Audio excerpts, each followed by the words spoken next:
আমন্ত্রণ প্রিয় দর্শক, বাংলা ভিশন নিয়মিত আয়োজন ইভেলি নিউজ অ্যান্ড ভিউজে আমরা প্রথমে বাংলা ভিশনের পক্ষ থেকে গভীর শোক জানাচ্ছি ভারতের সাবেক রাষ্ট্রপতি, বাংলাদেশের অকৃত্রিম বন্ধু প্রণব মুখার্জির মৃত্যুতে।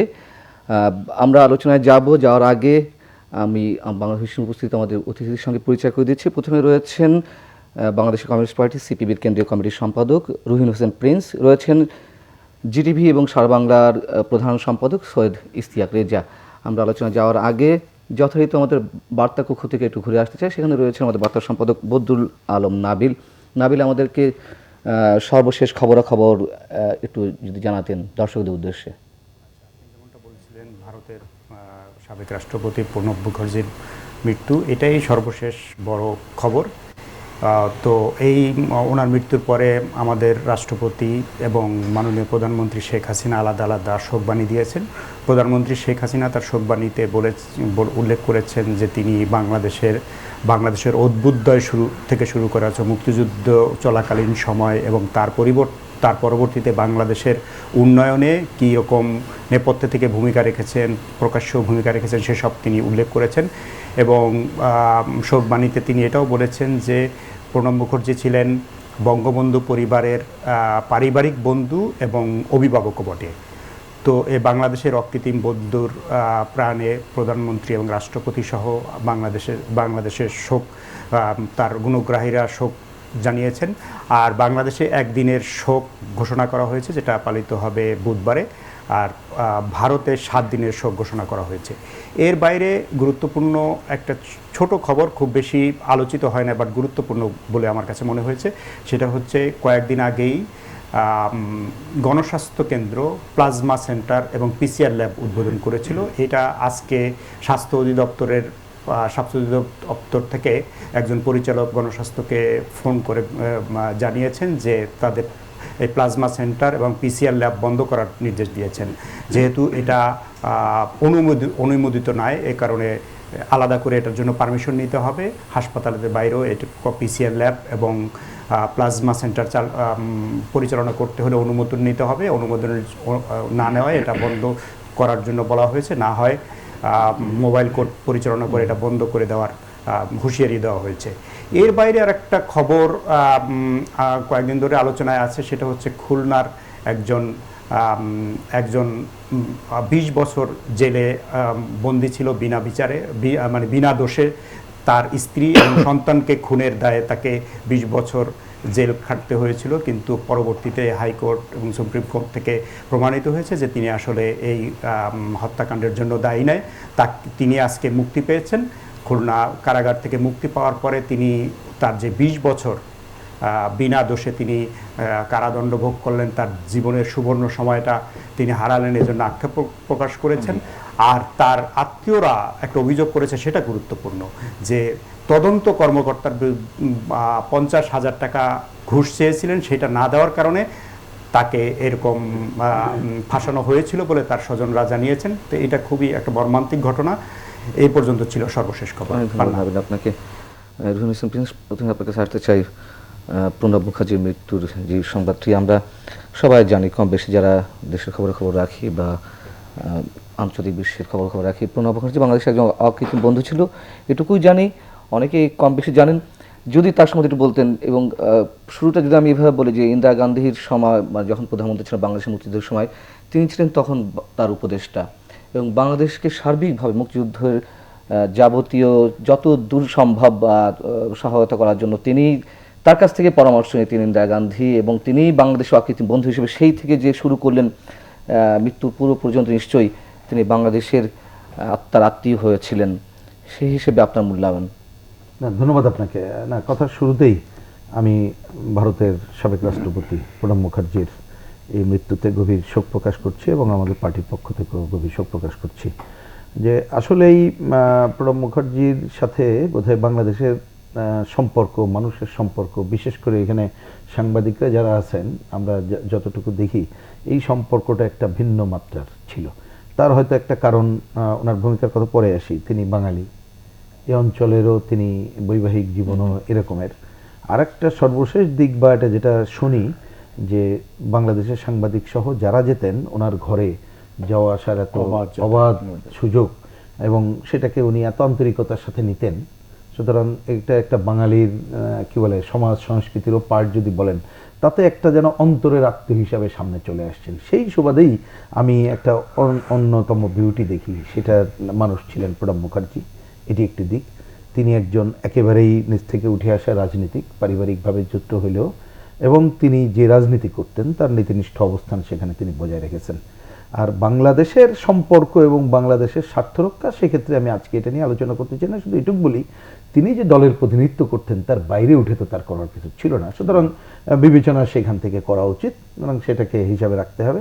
আর এটা ঠিকই যে মুক্তিযুদ্ধের সময় তিনি হয়তো এখনকার মতো ওই জায়গায় ছিলেন না, তারপরও সেই সময়ের ভূমিকা এবং অন্য সময়ে নানা সময় আমি আগেই বলেছি তার দলকে সামনে রেখে দলের যা ভূমিকা তার ঊর্ধ্বে তো আর বেশি উঠে ওনার করার কিছু ছিল না, কিন্তু বিভিন্ন সময়ে তিনি যে সহমর্মিতা দেখিয়েছেন আমার মনে হয় সেটা বাংলাদেশের মানুষ হিসাবে আমরা তাকে মনে রাখা উচিত, স্মরণ করা উচিত, সেটাই আমি মনে করি। এবং একই সাথে আমি সেটাও বলতে চাই, এখন হয়তো 84 বছর বয়স আমাদের অনেকের কাছে একটা পরিণত বয়স মনে হয়, কিন্তু ভারতের দিকে যদি তাকাই এর থেকে অনেক বেশি জীবন অনেকে পান। কিন্তু এখন যে অতিমারির যুগে এই কোভিড, সেটা যেমন প্রণব মুখার্জির জীবনকেও কেড়ে নিলে এবং বাংলাদেশেও কিন্তু আমরা অনেকের জীবনকে কেড়ে নেওয়া চলছি। সুতরাং আমি সবার প্রতিও শ্রদ্ধা জানাচ্ছি এবং অতি দ্রুত আমরা এই ধরনের এত অতিমারি কীভাবে অতিক্রম করতে পারি সেটাও যাতে আমরা সবাই মিলে করতে পারি সেই আকাঙ্ক্ষাও ব্যক্ত করছি। এবং আমি মনে করি যে প্রণব মুখার্জি তার ভূমিকার কারণে আমাদের বাংলাদেশের মানুষের কাছেও আপনজন হয়ে থাকছে। আমিও প্রণব মুখার্জির প্রতি আমি আমার শ্রদ্ধা জানাচ্ছি।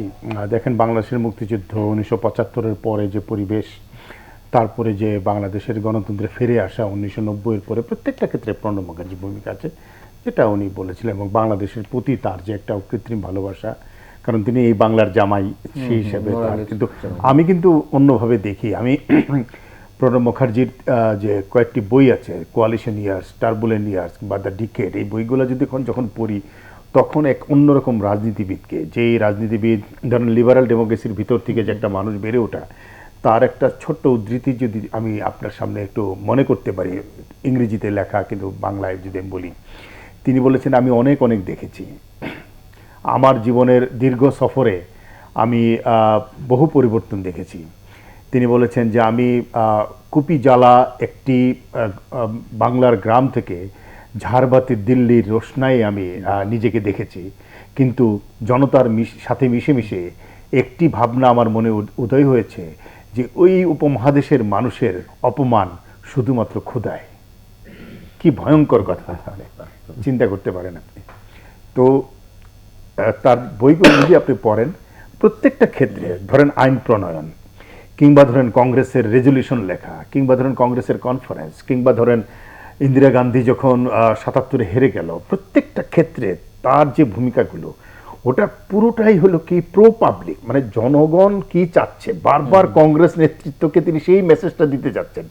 দেখেন, আপনি এটা ভুল করছেন। বন্যার সময় আপনি যে হেলিকপ্টারে করে গিয়ে মানুষের কাছে ত্রাণ বিতরণকে, এটা মানুষের কাছে যাওয়ার নয়। মানে বারবার উনি কিন্তু রাজনীতিবিদ হিসাবে মানুষের কাছে যাওয়ার কথাটা বলেছেন। আমার কাছে মনে হয় যে এই জায়গায় বাংলাদেশ বলেন, ভারত বলেন, আমাদের কাছে একটা মিল আছে কিন্তু অনেক জায়গায় রাজনীতি করতে গিয়ে। এবং একটা ধরেন, উনি তো একটা বামপন্থী রাজনীতিক ছিলেন না, উনি তো শ্রেণী সংগ্রাম করেন নাই, উনি তো নিজেকে শ্রেণীচ্যুত করেন নাই, কিন্তু তার ভাবনার জগতে কিন্তু মানুষ ছিল। এইটা হলো রাজনীতিবিদের জগতে, যদি মনোজগতে যদি মানুষ না থাকে তাহলে তো সে রাজনীতিবিদ হতে পারে না। আসলে সে হলো রাজনীতির ব্যবসায়ী। কিন্তু প্রণব মুখার্জি একদম ঝাড়বাতি রোশনাইয়ে প্রবেশ করেছেন, যেটাকে আজকে আনন্দবাজার হেডলাইন করেছেন যে প্রথম বাঙালি যিনি গ্রাম থেকে রাইসিনা হিলে ঢুকেছিলেন। But at the same time Pranab মুখার্জির প্রথম বাঙালি যে বাংলার দুঃখ কষ্টটাকে বুঝেও ছিলেন কিন্তু তিনি। সেইটা হলো সবচেয়ে বড় জায়গা, মানুষের চাওয়াটা, মানুষের রাজনীতিটা কোন জায়গায়, মানুষের সরাসরি কাছে যাওয়া, ওই জায়গাটা খুব গুরুত্বপূর্ণ। একটি প্রশ্ন না করলেই নয়, বাংলাদেশের বন্ধু হিসেবে নিশ্চয়ই ভারতে যারা রাজনীতি করছেন, তাদের মধ্যে যারা বাঙালি রয়েছেন, তাদের দরদটা বেশি থাকবে খুব স্বাভাবিকভাবে। আমরা জ্যোতি বসুকেও স্মরণ করতে পারি। ক্ষেত্রে গঙ্গা পানি বন্টন চুক্তি যখন হয়, জ্যোতি বসুর অসামান্য অবদান ছিল। বাংলাদেশের অর্থনৈতিক উন্নয়নের ক্ষেত্রেও বা বাংলাদেশ ভারত সম্পর্কের ক্ষেত্রেও ঠিক একইভাবে প্রণব মুখার্জির অবদানটিও সেরকম। মানে আপনার কি মনে হয় যে, খুব সঙ্গত কারণে প্রশ্ন করছি, বাংলাদেশ ভারতের সাথে যে সম্পর্ক এখনো পর্যন্ত বিদ্যমান, এই এই ব্যক্তিগুলো যে চলে গেলেন, বা এরকম আর কোনো বন্ধু তৈরি হয়ে উঠবে কিনা? হয়তো অনেক বন্ধুও পাওয়া যাবে, কিন্তু তাদের মতন একেবারে মানে আত্মার আত্মীয় হিসেবে নিজেদেরকে সামনে নিয়ে আসা, আমরা আর এরকম কোনো আশার কিছু না, দেখতে পাই আমি কিনা? এটাকে জাস্ট দুইটা অ্যাঙ্গেল থেকে যদি দেখি তাহলে আপনি দেখবেন, একটা অ্যাঙ্গেল হচ্ছে এখানে ইশতিয়াক রাজা ভাই রাজনীতির কথা কিছু বলেছেন, যে কোন ধরনের রাজনীতি ওইখানে ডমিনেট করবে বা ক্ষমতায় থাকবে, এটি একটি ফ্যাক্টর। জনগণ তো অনেক সময় আমরা তো পিপলস টু পিপলস কোঅপারেশনটাকে গুরুত্ব দিই, কিন্তু থাকে হচ্ছে যারা রাষ্ট্র ক্ষমতায় আছে তারা। তো এই যে জ্যোতি বসুর কথা বললেন, জ্যোতি বসু একটা বিশেষ ভূমিকা, দেখবেন কতকগুলো বাংলাদেশের হয়তো বা দেখে মনে হতো যে আমাদের স্বার্থ রক্ষা করা, কিন্তু ভূমিকা পালন করতে পারছে তিনি যে রাজনীতি করেন সেই রাজনীতির কারণে। তো যদি কখনো ইন্ডিয়ার রাষ্ট্র ক্ষমতায় ওই রকম কোনো শক্তি যায়, তখন আমরা একটা ভূমিকা দেখতে পারবো, এটি একটি প্রধান দিক। তাই ছাড়া হয়তোবা এইরকমের এখন ভারতের রাজনীতির যে ধারা দেখা যাচ্ছে, ওই ধরনের ব্যক্তির আবির্ভাব হয়তোবা কঠিন, সেটি একটি দিক। কিন্তু আরেকটা দিক গুরুত্বপূর্ণ, এটা আমি একটা সাইড বললাম, আরেকটা দিক হচ্ছে কি জানেন, সেটা হচ্ছে যে এখন এটা অনেক বড় জায়গার আলোচনা, সেই জায়গায় ছোট করে খালি বলছি, সেটা হচ্ছে যে আগে ছিল যে অর্থনৈতিক ডোমিনেশনটা তো একটা বড় ব্যাপার। তাহলে যারা এখানে ডোমিনেট করতেছে তারা তো তাদের বিজনেস হাউস, তারা বাংলাদেশকে একটা প্রধান চিন্তা করে মার্কেট, আর একটা চিন্তা করে ভূ রাজনৈতিক অংশ হিসেবে বাংলাদেশকে কিভাবে বিবেচনা করবে। সুতরাং ধরেন আজ থেকে এখানে আপনি যদি ব্যক্তি ধরেন প্রণব মুখার্জি, জ্যোতি বসু বা আরো অনেকে, তারা সরাসরি মুক্তিযুদ্ধ দেখেছেন এবং যেভাবে বাংলাদেশকে দেখে তার প্রতি সহমর্মিতার চিন্তা করেছেন। এখনকার বাংলাদেশ আর ওইখান থেকে যে বুর্জুয়াদের আবির্ভাব, আর যে এই নিউ লিবারালিজমের যুগে এখন যে আর্থিক ডোমিনেশন যেভাবে পৃথিবীর বিভিন্ন দেশে যাচ্ছে, পুঁজির তো কোনো ব্যারিকেড নেই, কাঁটাতার দিয়ে আমরা মানুষ ঠেকাচ্ছি, মারছি বা রক্ষা করছি, সেটা অন্য বিষয়। কিন্তু এইটা যেভাবে ডমিনেট করছে, তাতে করে যদি ওইখানে একটা লেফট এবং অন্য শক্তি জাগ্রত না হয়, সাধারণ মানুষ যদি তারও স্বার্থ বাংলাদেশের স্বার্থ এখানে উইন উইন সিচুয়েশন বিবেচনা না করে, তাহলে এখনকার সময়ে ভারত যে রাষ্ট্রের উপরে বা যে ক্ষমতা বা যে রাষ্ট্র যারা পরিচালনা করছে, তারা যে ধারায় দাঁড়িয়ে আছে, সেখান থেকে এ ধরনের মানুষ পাওয়া একটা কঠিন। মানে এখনকার যে ইকোনমিক ডোমিনেশনের যে ধারার কথা আমি বললাম, এই ধারায় এটা ঠিক। তবে আমি মনে করি যে বাংলাদেশের একটা বড় বিউটি আছে, এটা মনে রাখতে হবে, আমরা কিন্তু নিজেরা নিজেদের শক্তিতে একটা বলিয়ান যদি হয়ে দাঁড়াই, আমাদের আর্থিক শক্তি, আমাদের দৃঢ়তার শক্তি, সেটা যদি হয়ে দাঁড়াই, তাহলে অনেক সময় ওই ভারতের ব্যক্তি না হলেও আমাদেরকে উপেক্ষা কখনো করতে পারবে না। সেটা নির্ভর করবে আমরা কোন ধরনের গার্ডস নিয়ে দাঁড়াচ্ছি তার উপরে। কি যা আমি এ প্রসঙ্গে আপনার একটি মন্তব্য দিয়ে এই আলোচনা এখানে সমাপ্ত করতে চাই, যে স্বাভাবিকভাবে প্রণব মুখার্জি বিষয়টি দিয়ে যে এই প্রশ্নটি রহিনুল ইসলাম প্রিন্সের কাছে ছিল, ঠিক একই প্রশ্ন যদি একটু ঘুরিয়ে করি, যে আমরা কতখানি ক্ষতির সম্মুখীন হলাম, যে আমরা এরকম একজন বন্ধুকে হারালাম, জ্যোতি বসুকে হারিয়েছি, প্রণব মুখার্জিকে হারিয়েছি।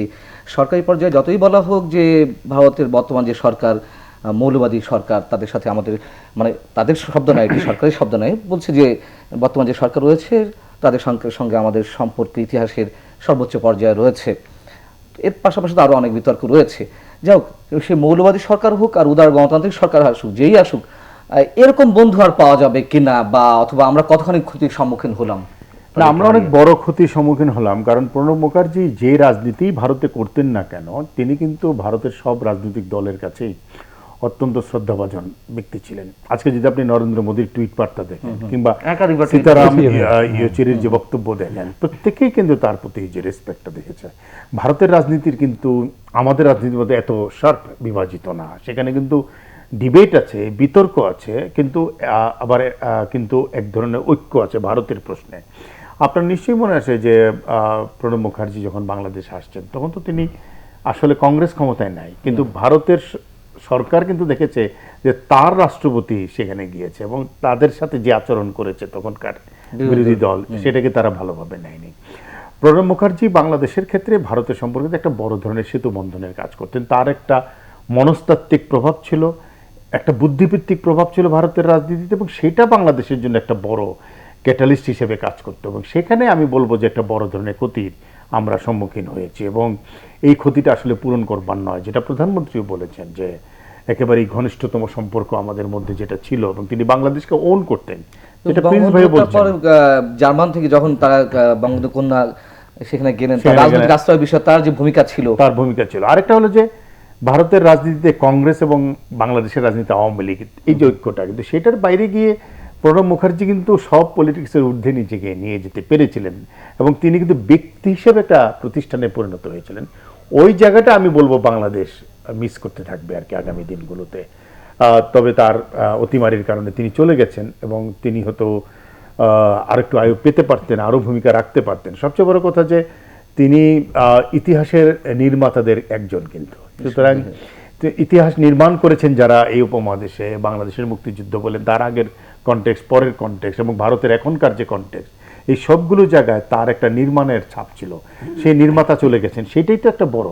বাংলাদেশ ভারত এই দুটি আলাদা দেশ, কিন্তু অনেক ক্ষেত্রে তো আমাদের অনেক কিছু কমন আছে এবং সেখানে তো আমরা ডেফিনেটলি প্রণব মুখার্জিকে আমরা মিস করতে থাকবো আগামী দিনগুলোতে। বাট প্রণব মুখার্জি আদর্শের কথা যেটি বলে গেছেন, আমি আগেও যেটি বলেছেন, তিনি বলেছেন রাজনীতিবিদকে হতে হবে জনতার প্রতিনিধি, সেজন্য ব্যবসা কিংবা স্বার্থের প্রতিনিধি না হয়। তো ওইটা তো একটা গুরুত্বপূর্ণ, সেটাই সবচেয়ে গুরুত্বপূর্ণ বিষয়। এই বিষয়টি নিয়ে আলোচনা সারা বিশ্বে এখন।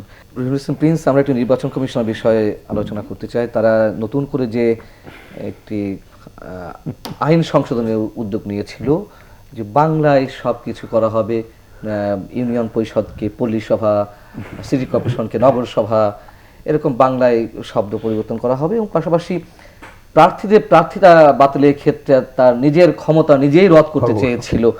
মাঝে মাঝে এরকম উদ্ভট চিন্তা ভাবনা নির্বাচন কমিশন তাদের মাথা থেকে বের হয়, কারণটা কি আসলে, যদি সেই জায়গা থেকে পিছু হটেছে? না, প্রথমত হচ্ছে যে এটা খুবই একটা কি বলবো, যে আমার কাছে হাস্যকরই মনে হয়।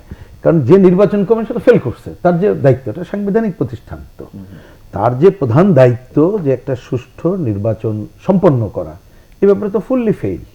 বরঞ্চ ওনাদের ভালোই ভালোই নিজেদের বিদায় নিয়ে চলে যাওয়া উচিত ছিল, সেইটা ওনারা করছেন না। ঠিক আছে, বুঝলাম যখন ওনারা করছেন না, এখানে থেকে যে নির্বাচন তারা করতে ফেল করেছে, এই সমালোচনার মুখে কীভাবে ভবিষ্যতে নির্বাচন ব্যবস্থাকে আরও উন্নত করে করা যায়, সেই কাজটাই করা দরকার ছিল ওনাদের। ওনারা যদি নিজেরা না পারেন, তাহলে নির্বাচনের সাথে যারা জড়িত তাদের সাথে কথাবার্তা বলেই তো এই কাজগুলো করবেন। এবং আমরা এই কথা বারবার বলছি যে অন্ততপক্ষে আগের তত্ত্বাবধায়ক সরকারের সময় তারা কিন্তু নির্বাচন ব্যবস্থা নিয়ে নানাভাবে সব দলের সাথে কথা বলছিল। ওইখানে যদি বলেন কমিউনিস্ট পার্টির প্রস্তাব, আওয়ামী লীগের প্রস্তাব, বিএনপির প্রস্তাব, সেই প্রস্তাবগুলো আছে, সবগুলো ওনারা গ্রহণ না করতে পারলেও সেইটাও যদি ওনারা লেখাপড়া করেন তাহলে কিছুটা করতে পারতেন। সেই কাজগুলো না করে এই কাজগুলো করছে। আমার কাছে তো অনেক সময় মনে হয় যে ওনারা এই যে অপকর্মগুলো করেছে, সেই অপকর্মগুলো ঢাকার জন্যে নতুন নতুন ইস্যু সামনে নিয়ে আসছে, যা জনগণ মোটেই চাইছে না। বরঞ্চ এমন এমন ঘটনা নিয়ে আসছে আলোচনা যেন আমরা ওইদিকে চলে যাই, আসল জায়গায় ওনাদের অপকর্মের জায়গাটা আমরা না থাকি। আমি অনুরোধ করবো এইগুলো ওনারা একেবারেই বন্ধ করুক, এটা অপ্রয়োজনীয়। যেমন ওনারা এইবার জুলাই মাসে যখন চিঠি দিয়ে আরপিওর বিষয়ে বললেন, সংশোধনের বিষয়, বাংলা করার উদ্যোগ, এটা তো একটা জেনারেল, সেটা করতেই পারেন, ওই পয়েন্টে আমি যাচ্ছি না, তো অন্য জায়গায় আছে। আমরা আমাদের পার্টির পক্ষ থেকে চিঠি দিয়ে বলেছি যে এইটা হচ্ছে, যেহেতু আমরা একটা মহামারী জাতীয় দুর্যোগ অতিক্রম করছি, এখন এটা সময় না, যদি কিছু করতে হয় পরে আলাপ আলোচনা করে করেন। তারপরেও তারা থামলো না। তার মানে তারা এটা যেন একটা কাজ এটা দেখাচ্ছে, এবং এই কাজের মধ্যে বোধহয় বাংলাদেশ তো অনেক সময় আমরা বলি এটা যেন একটা প্রজেক্ট বাংলাদেশ হয়েছে, নতুন নতুন প্রজেক্ট, নতুন নতুন করা। কিন্তু মানুষ কি বলেন, এই পর্যন্ত কি তার কাছে এরকম কোনো ডিমান্ড গেছে যে এই নামগুলো পরিবর্তন করে এইটা করা হোক, এইটা করা হোক? এটা তো করে নাই। বরঞ্চ এই জায়গাটা তো বন্ধ করাই উচিত। আরপিও 72-এর আরপিওর কিন্তু এইটার একটা ঐতিহ্য আছে, সুতরাং সেই ঐতিহ্যকে রক্ষা করে আমাদের কতকগুলো আইন সংস্কারের করার দরকার হতে পারে। সেই কাজগুলো সেটা সব দলের সাথে কথা বলে করতে হবে, এইটা একটা। আরেকটা যে বলছেন ক্ষমতা খর্ব করার বিষয়, এইটা তো হচ্ছে কি, ক্ষমতা খর্ব করতে চায় কে?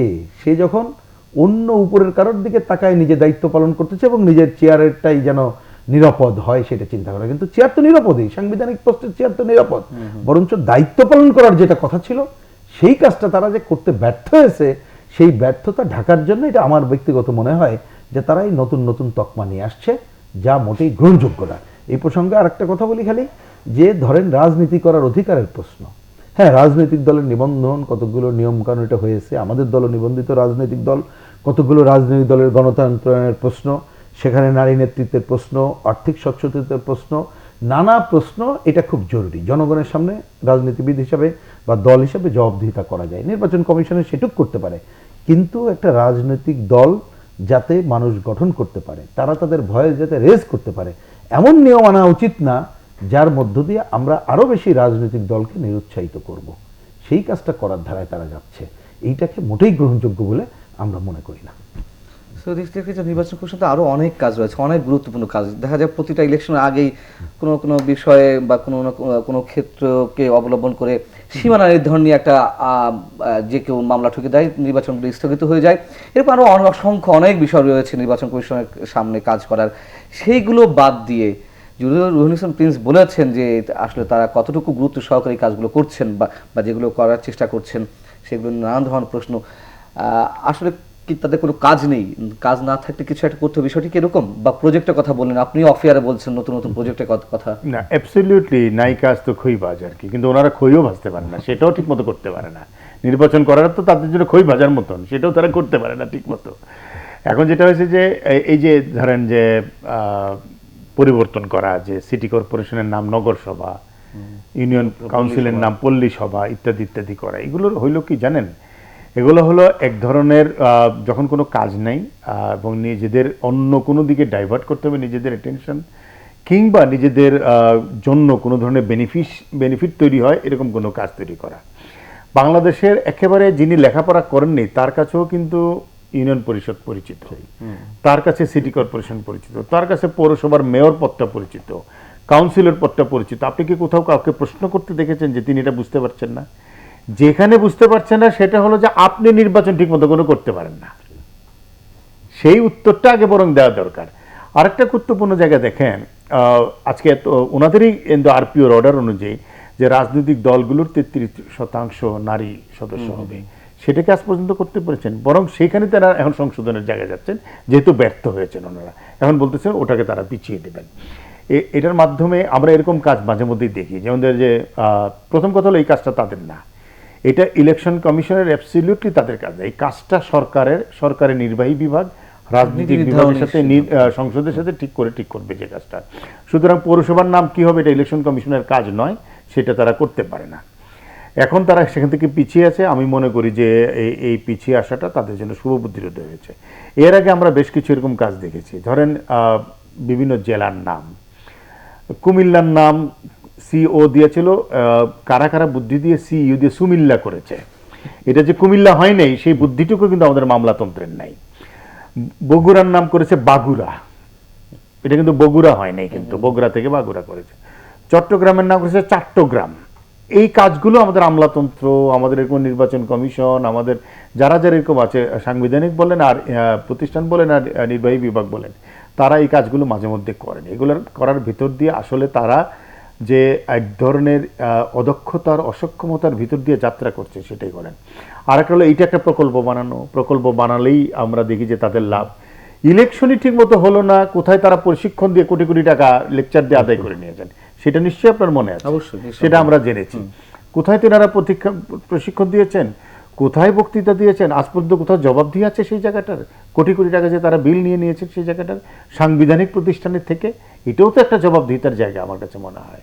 আমরা অন্যদেরকে জবাবদিহিতার কথা বলি, নতুন করে জবাবদিহিতা তৈরির কথা বলছি, নির্বাচন কমিশন বলছে, তারা কোন জায়গাটায় জবাবদিহি করছেন সেটা একবার বলুক তারা। আমার কাছে মনে হয় যে আসলে তাদের কোনো কাজ নেই। রাষ্ট্রের উচিত তাদেরকে, এখন সাংবিধানিক প্রতিষ্ঠান, তারপরেও বলবো তাদেরকে কিছু কাজ দেওয়া দরকার আছে বোধহয়। জি, বলছিলেন যে জবাবদিহিতার জায়গাটি তৈরি হওয়ার দরকার বা জবাবদিহি করতে হবে, কিন্তু করতে হবে কাকে? আপনি নিজেই বলেন যে সাংবিধানিক প্রতিষ্ঠান, তারা অনেক বেশি নিরাপদে রয়েছেন। আসলে তো জবাবদিহিতা তৈরি করার বিষয় রয়েছে, তাহলে তারা জবাবদিহিতা করবে কার কাছে বা কে, বা সরকারের পক্ষ থেকে কেন জবাবদিহি চাওয়া হয় না? না, সেটাই তো একটা বড় সংকট। একটা তো হচ্ছে ধরেন রাষ্ট্র, তার পাহারাদার যে সরকার, এই সরকারই তো স্বচ্ছতা নাই, সরকারেরই তো কার্যক্রমের জবাবদিহিতা নাই, এই সরকারেই তো জনগণের অংশগ্রহণ নাই। কারণ মিনিমাম তো একটা ভোট লাগে, সেই ভোটের মধ্য দিয়ে তো অন্ততপক্ষে জনগণের অংশগ্রহণ নিশ্চিত করা যায়, তাহলে এই সরকারেরই সেটা নাই। সুতরাং এই সরকার এই ধরনের প্রতিষ্ঠানের উপরে মানে জবাবদিহিত করতে অফিসিয়ালি তো চাওয়ার কথা না, যেহেতু সাংবিধানিক প্রতিষ্ঠান, তারপরও দৃষ্টি আকর্ষণ তো করতে পারে না, বরঞ্চ তাকে ব্যবহার করে তার অন্য কাজগুলো করতে হয়।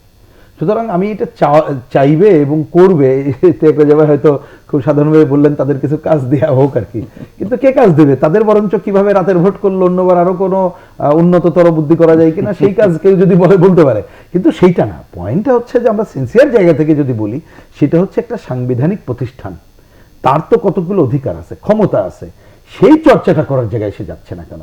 মানুষের একটা অপরাধ বোধ থাকে যে ঠিক আছে আমি এত সবের পরে আমাকে বিদায় নিতে বলে আমি বিদায় নিলাম না, কিন্তু অতীতে যে অপকর্মগুলো করেছি অন্ততপক্ষে আগামী নির্বাচন যাতে ভালো হয় তার জন্য একটা দায়িত্ব পালন করি। আমরা তো সেই জায়গায় দেখছি না।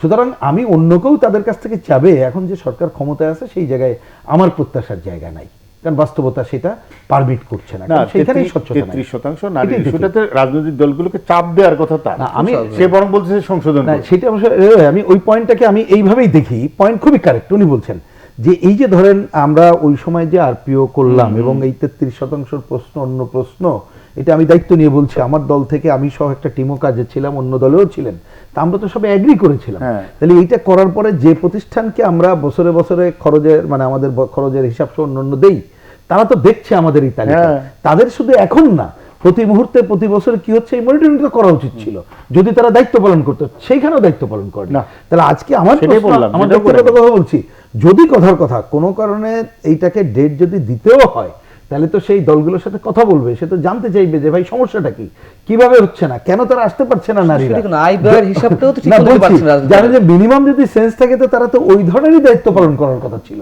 তো সেই দায়িত্ব তো তারা পালন করার জায়গায় যাচ্ছে না। কারণ সেটাকে আমি যেটা মনে করি যে সেটা হচ্ছে আলটিমেটলি ওনারা যে ধরনের কাজগুলো করেছে, যে অপরাধ যেগুলো করেছে সেইটা জনগণের কাছে জবাবদিহি করতে হবে। আলোচনা সেই জায়গাতে ডাইভার্ট করে নতুন একটা ক্ষেত্র তারা তৈরি করতে চায় বলেই আমার কাছে কিন্তু মনে হয়েছে যে ওই নেই কাজ তো খইবাজ, হয়তো সাধারণভাবে বলছেন, আমার কাছে খুব সচেতনভাবে ওই রকম একটা জায়গায় দিচ্ছে।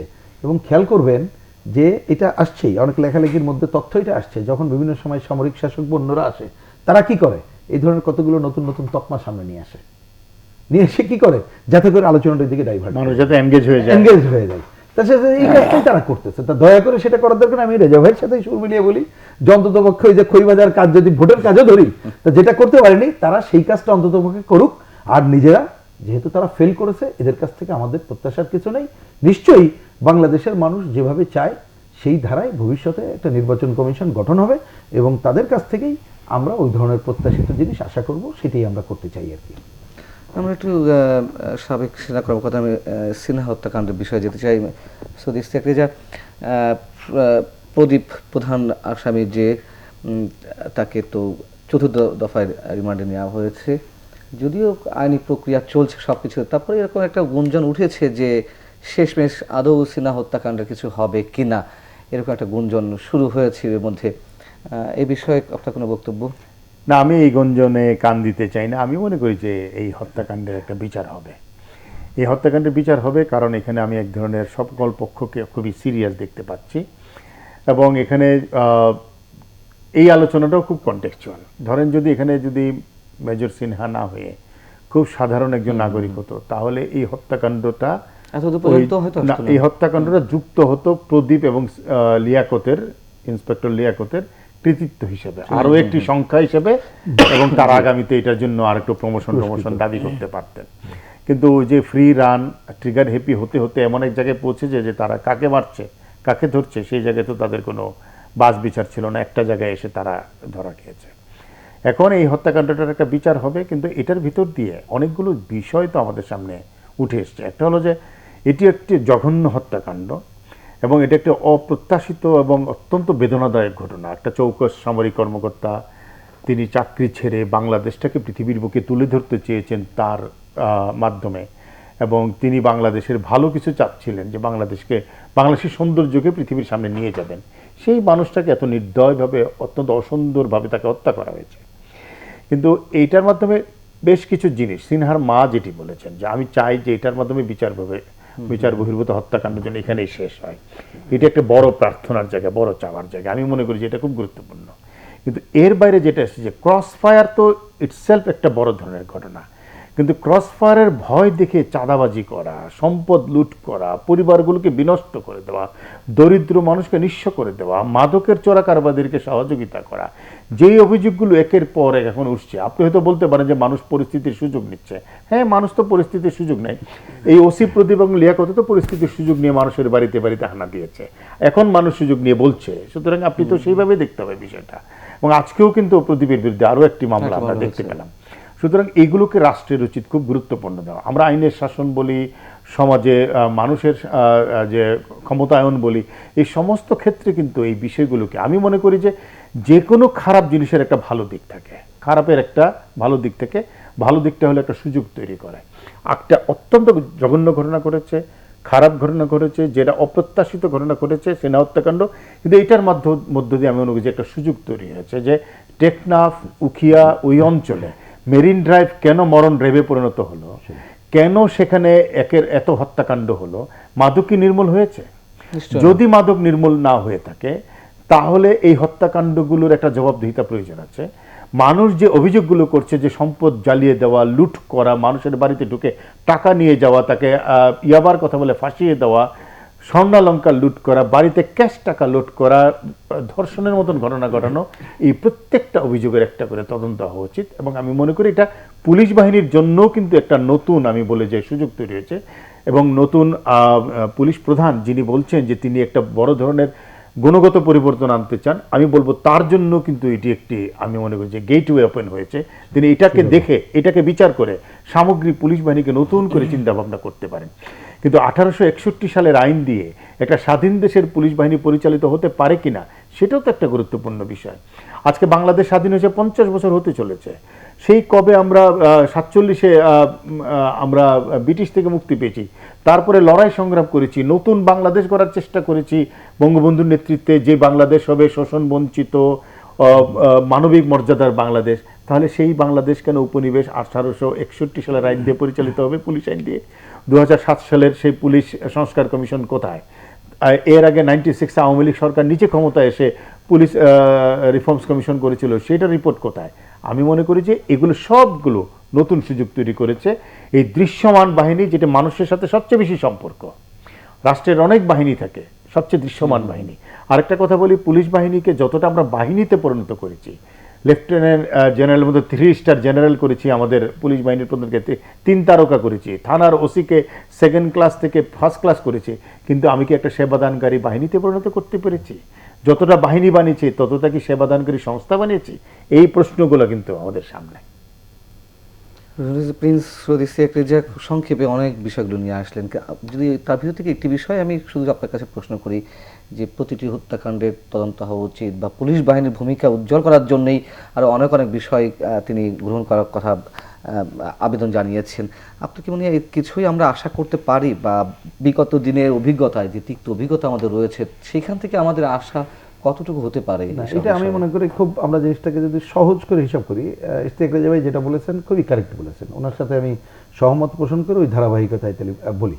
ধরেন সেই দিকে এসে আমি আগে রাষ্ট্র এবং তার পাহাদার যারা আছি, আমরা কি সিদ্ধান্ত নেব তার উপরেই কিন্তু নির্ভর করছে ওই যে পারবো কি পারবো না। আমি বলছি কি রাষ্ট্র, সরকার, আমি সেটাই বলছি। আমরা মানে এখানে আমরা না, আমাদের তো কিছু আনা যায় না,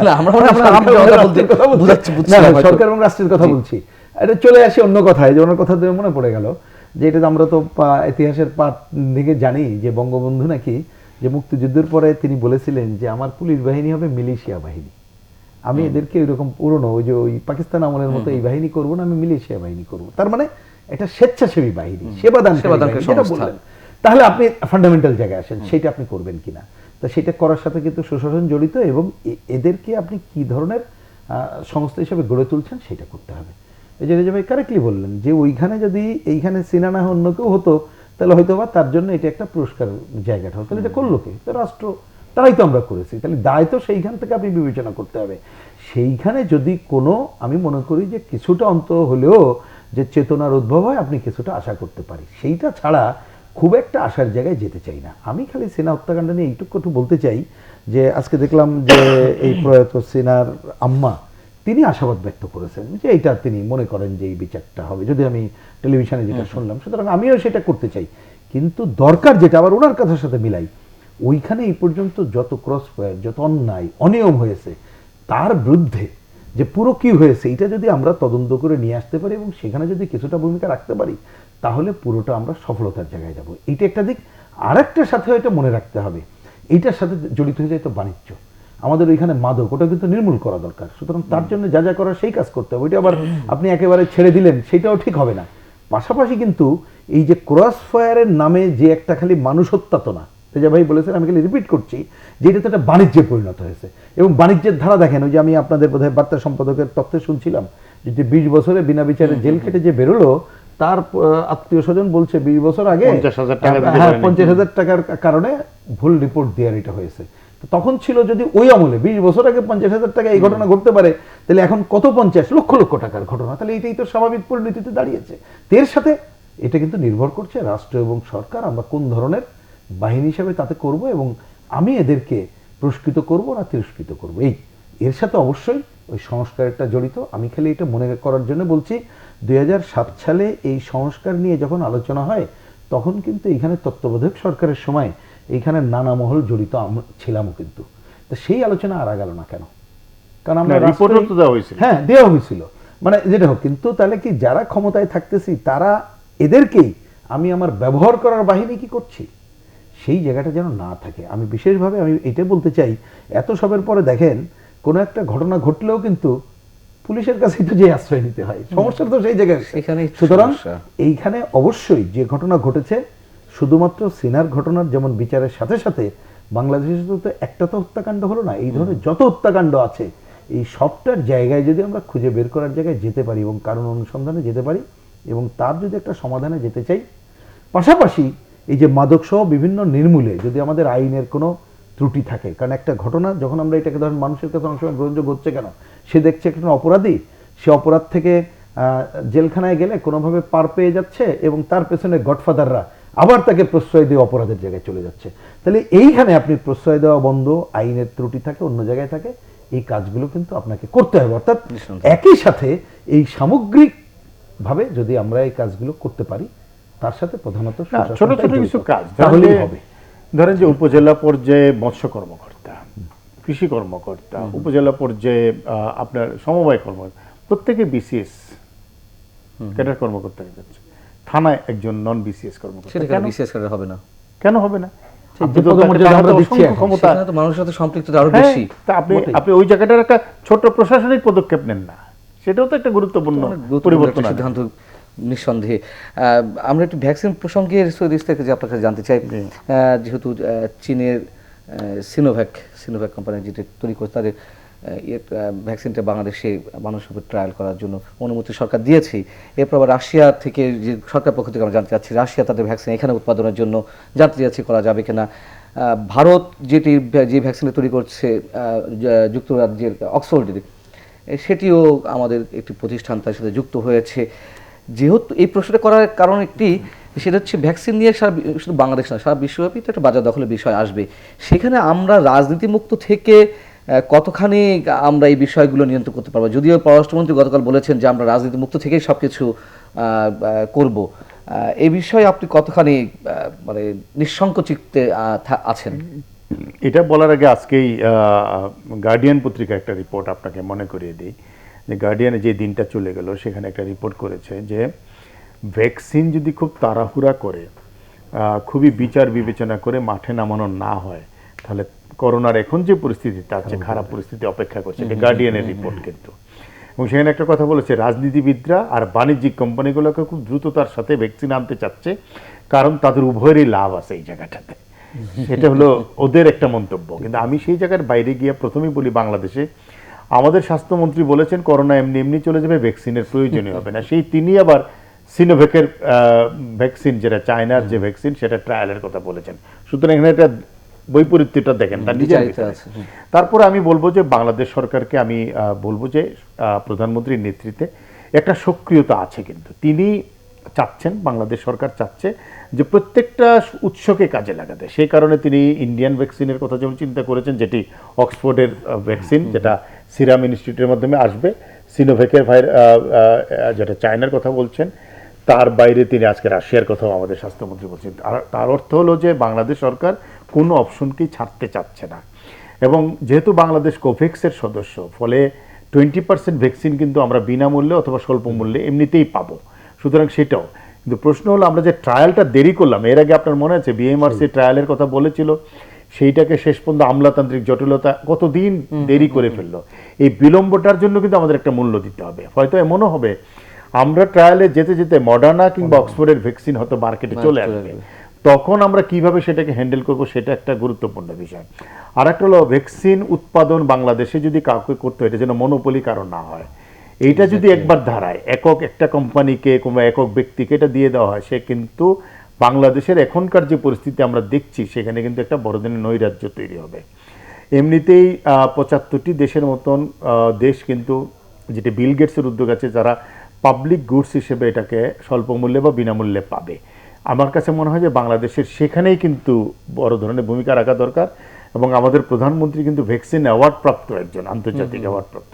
এই সব কিছু মিলিয়ে বাংলাদেশের আগের ঐতিহ্য কিন্তু ভালো। বাংলাদেশ পোলিও নির্মূলে ভূমিকা রেখেছে।